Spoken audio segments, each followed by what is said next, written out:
Assalamualaikum warahmatullahi wabarakatuh. Halo Sobat Akademisi, perkenalkan saya Ranti Wulandari, Prodi Akidah dan Filsafat Islam Pasca Sarjana UIN Raden Intan Lampung. Pada kesempatan kali ini, saya akan menyampaikan materi terkait kajian penelitian tesis saya yang berjudul Keadilan dalam Perspektif Al-Farabi dan John Rawls.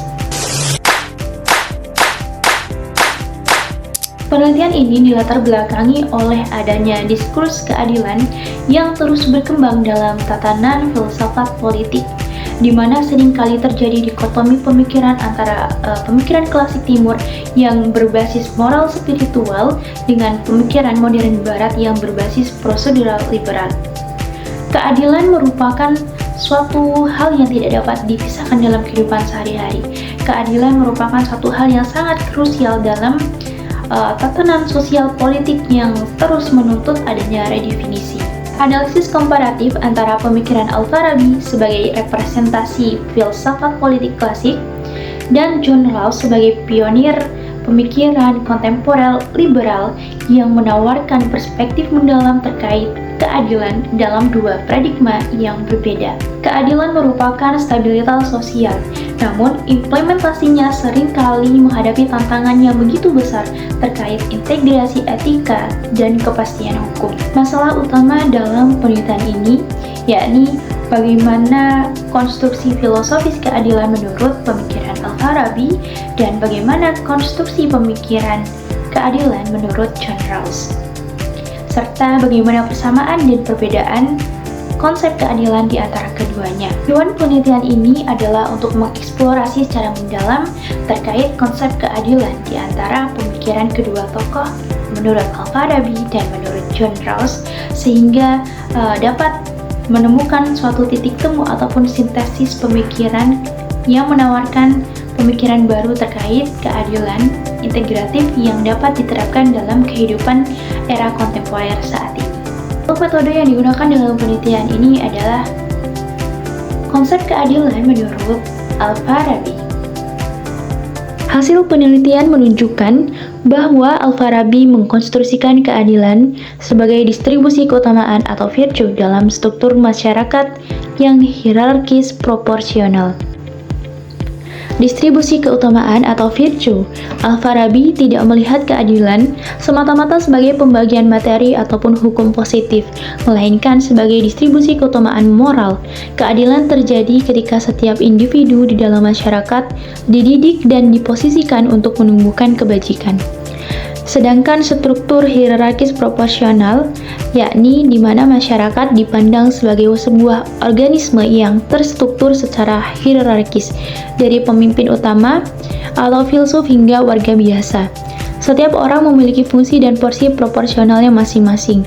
Keadilan tercapai jika setiap elemen menjalankan peran tersebut secara harmonis demi mencapai tujuan tertinggi manusia, yakni kebahagiaan sejati atau saadah dan kedekatan dengan kesempurnaan ilahi. Baik, selanjutnya keadilan menurut John Rawls. John Rawls menekankan keadilan sebagai prosedur yang adil melalui mekanisme veil of ignorance atau posisi asli di mana pembuat aturan tidak tahu posisi sosialnya agar tercipta aturan yang tidak memihak, dan prinsip perbedaan atau difference principle. Veil of ignorance atau selubung ketidaktahuan, di mana Rawls menawarkan cara pandang yang sangat prosedural. Untuk menciptakan aturan yang adil, orang-orang harus membayangkan diri mereka berada di balik selubung ketidaktahuan. Artinya, saat merancang aturan sosial, tidak ada yang tahu apakah nantinya mereka akan lahir sebagai orang yang kaya, miskin, penguasa, atau kelompok marginal. Kondisi hipotesis ini memaksa perancang aturan untuk bersikap adil dan tidak memihak demi melindungi keselamatan semua pihak. Sedangkan difference principle atau prinsip perbedaan, di mana Rawls mengakui bahwa ketimpangan sosial dan ekonomi tidak bisa dihindari sepenuhnya. Namun, ketimpangan tersebut hanya dianggap adil jika memberikan keuntungan yang sebesar-besarnya bagi kelompok masyarakat yang paling lemah atau kurang beruntung. Selanjutnya, bagaimana persamaan dan perbedaan mendasar terkait konsep keadilan menurut pemikiran Al-Farabi ataupun John Rawls? Mari kita simak penjelasan berikut ini. Persamaan konsep keadilan menurut pemikiran Al-Farabi ataupun John Rawls adalah yang pertama adanya orientasi common good. Meskipun jalurnya berbeda, keduanya sepakat bahwasannya tujuan akhir dari keadilan adalah kesejahteraan bersama dan kebaikan kolektif, bukan keuntungan segelintir kelompok semata. Yang kedua, penolakan terhadap tirani. Baik Al-Farabi maupun John Rawls sama-sama menolak segala bentuk tirani dan penindasan kekuasaan yang sewenang-wenang. Sedangkan perbedaan konsep keadilan di antara kedua tokoh tersebut adalah Al-Farabi memadukan akal rasional dengan landasan wahyu atau metafisika keagamaan. Kebenaran moral berakar dari tatanan kosmis ilahi yang dipahami lewat filsafat kenabian. Sedangkan John Rawls murni berpijak pada rasionalitas sekuler dan instrumen kontrak sosial, di mana aturan disepakati melalui nalar praktis manusia tanpa merujuk pada otoritas transenden ataupun wahyu. Puncak dari penelitian ini adalah gagasan orisinil berupa tawaran model keadilan integratif yang dapat menyelesaikan kelemahan dari setiap masing-masing pemikir jika berdiri sendiri. Apa saja itu? Mari kita uraikan satu persatu. Kebaruan ataupun novelty dari penelitian ini adalah adanya tawaran model keadilan integratif, yakni kelemahan Al-Farabi di mana cenderung idealis dan sulit diterapkan secara utuh di tengah masyarakat modern yang plural dikarenakan sangat bergantung pada figur pemimpin utama yang bermoral tinggi.